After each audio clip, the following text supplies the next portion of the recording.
Welcome to Reddit Recap. Don't forget to subscribe. Reddit asks, teachers at Reddit, what is your "this student is so dumb it's scary" story? I teach 5th grade. I had to explain to a student walking in line. He would never walk in line correctly. Finally, after correcting him for the 1000th time, he snapped. What do you mean? What do you mean get in line? What's the line? Why do teachers always say that? It never occurred to me he didn't understand after being in school for years. He was the best though. One of my favorites. I don't usually wear glasses when I teach. Except for one day. And it was subsequently a big deal among all my 5th graders. The next day, at the start of class, I noticed a girl in the front row wearing glasses for the first time. Something seemed a little off, so I finally decided to chime in. Emily, what's the deal with the glasses? These? I need them to see.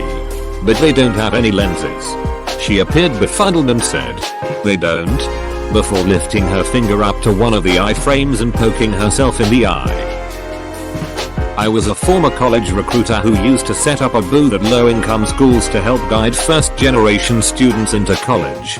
Had a high school girl come up to me and tell me she wants to be a gynecologist.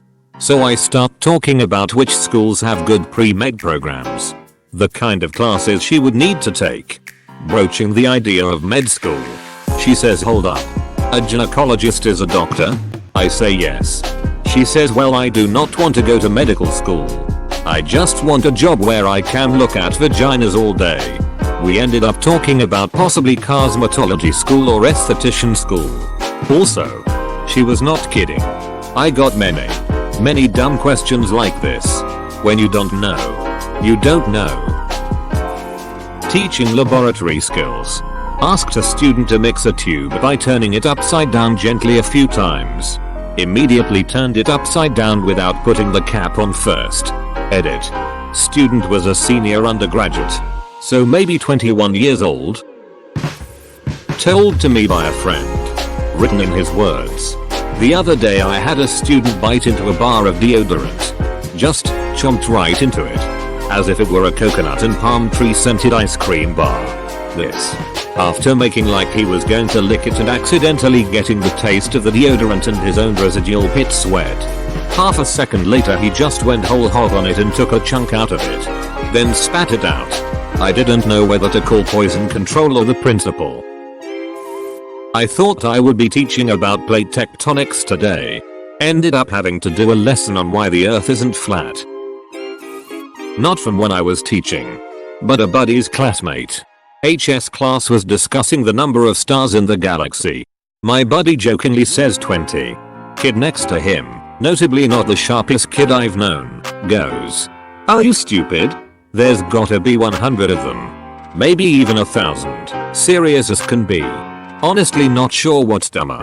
Him thinking the guess of 20 was real. Or him thinking that 1,000 might be too high. When I was a professor I had a student submit a paper she clearly hadn't written. I called her out on it and she complained by email to me and CC'd the dean of the school. Her argument was that it was hers because she had paid her own money to have it written. I'm a professor grading papers now and I have a few contenders right here. This one student blatantly plagiarized in his first paper. I mean just cutting and pasting from web pages. He didn't even steal from the primary sources and they weren't even scholarly web pages. I was so surprised at how badly he plagiarized that I gave him the benefit of the doubt that maybe he didn't understand what it really was. I just gave him a 0 along with an email describing the issue in detail with some additional links for whole sites that do the FAQs really well. We met. And I explained it to him. He was abjectly apologetic and explained that he had missed the nuances before. Grading the final paper. Same shit all over again. And I test this stuff using a free website I found just on Google and it takes like 2 minutes to check. What the fuck is he thinking? Also the non-plagiarized part, it's so poorly written I don't know how even got in. Much less made it to be a junior at a selective school. The guy's is also pre-med. WTF. I volunteered to do the book fair for my old middle school. My mom was the assistant librarian. I had a 7th grader come up to purchase a poster of a car. The price was $3. He pulled out $2 $1 bills and set it on the desk in front of me. He then pulled out a handful of change and set it on the table. He asked, "Is this enough?" I said, "Well, you need one more dollar." He then picked out 2 quarters and 2 dimes. "Now?" he asked. I said, "That's 70 cents. You need 30 more."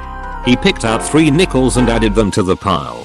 "There you go," he said. I then proceeded to ask him what he thought the denominations for each coin were. And he legit did not know. I had to give him a quick lesson in the value of each coin and helped him count out $1 in change. To me, this situation is ridiculous. We will all have to deal with money throughout our lives. You have to learn to know the value of each coin and know how to add money. Why am I reading this when I'm literally about to give my math professor something to post about on here when I take my final in the morning? Edit. I took the test. It was horrible. I had a classmate put a thermometer into the middle of a Bunsen burner to see how hot the fire was. As glass and mercury promptly exploded everywhere. I'm pretty sure I saw the teacher's soul leave her body. Never saw her look so horrified or pissed before. Classmates and I were 12. Edit. I'm English. Yes. We still use those thermometers. This happened in like 2011 to 2012. I've had kids turn in papers that were clearly plagiarized. But one kid didn't bother to change the font color on his paper. It was a pretty clear case. I had another who was supposed to be researching a technological innovation. The history and impacts of it. One kid chose the telephone. His paper was not only obviously plagiarized, but it was literally an ad for telephones.com. The kid had clearly not even bothered to do anything other than just go to telephones.com and copy and paste. But my all-time favorite is the kid who stopped me and said, "Is Chicago a city or a country?" I told him it was a city. He considered that for a minute and then said, "Wait, then what's a state?"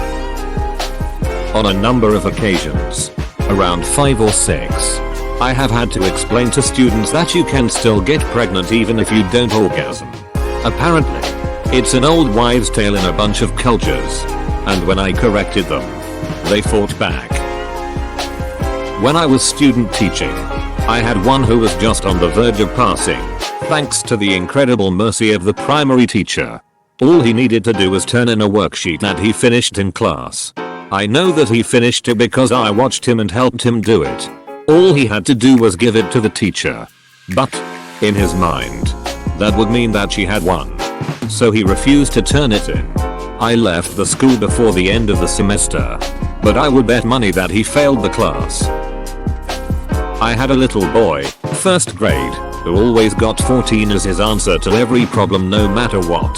On the 2nd day of school I sat down to do 3 plus 2 with him using counters. We set out a pile of 3 and a pile of 2. I told him to count and watched in horror as he pushed the counters into a line and then counted back and forth, recounting them until he got to 14. That was the biggest number he knew. He would have just kept going on. Kids asked me, "Are you from Detroit or some other city I forget?" I said neither. I moved here from Pennsylvania. One girl gasped and asked, "Do they have slaves there?" I'm a flight instructor. Had a student who really wasn't cut out for flying. Before each lesson his job was to do a pre-flight on the airplane and make sure everything was working.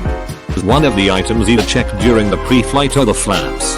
Basically, they are a flap of metal that extends from the aft section of the wing and drops down into the airstream during landings. Well, we fly a Cessna 172 where the wings are on top of the cockpit, above the pilot, and the flaps are situated just behind the door. Without fail, this guy opens the door, moves the switch to deploy the flaps, and turns around to run face first into the flaps he just lowered. It's funny the first, concerning the second time, and expected after the 10th time. Every single lesson. One of my 10th graders said she saw a crime being committed, bike being stolen in neighbor's yard, and she wanted to call 911 but she didn't know the number. I'm not a teacher, but I used to volunteer in my daughter's classrooms when they were in elementary school. One day while I was helping grade papers, it became quite apparent that one little girl had copied from the boy sitting next to her. Not only were the answers the same, she also had written his name on top of her paper. That's all for this video. You made it to the end. If you enjoyed the video, please consider subscribing so you know when the next videos are released. Thanks for watching. Have a good one.